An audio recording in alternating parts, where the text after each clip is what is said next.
2 महिना भइसक्यो कन्सेप्टै आउँदैन त। भन्छन् सोचेको कुरा सबै पुरा हुँदैन, तर कुनै कुरा नसोची पुरै हुँदैन रहेछ। के गर्नु? तपाईलाई हिजोको कथा सुनाउँछु। यो कथा मेरो हो। मैले आजभन्दा 2 हप्ता अगाडि एक्जाम दिएको थिएँ र त्यसको रिजल्ट हिजो भर्खर आएको थियो। के भएको खुसी कुरा भन्दा त्यो खुसी कुरा चाहिँ नसोच्नु। नोट छैन दिएर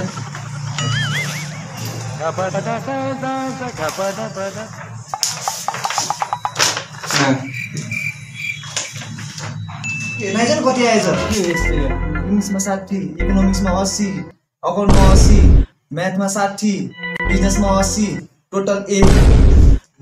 ओए कसरी आयो तिमी ब्रो? ओए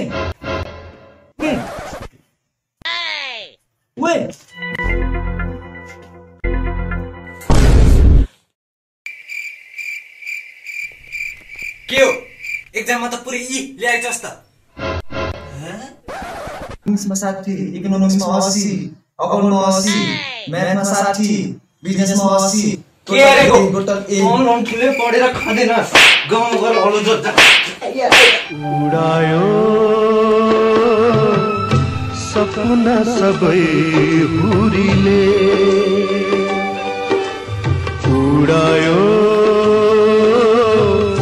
सपना सबै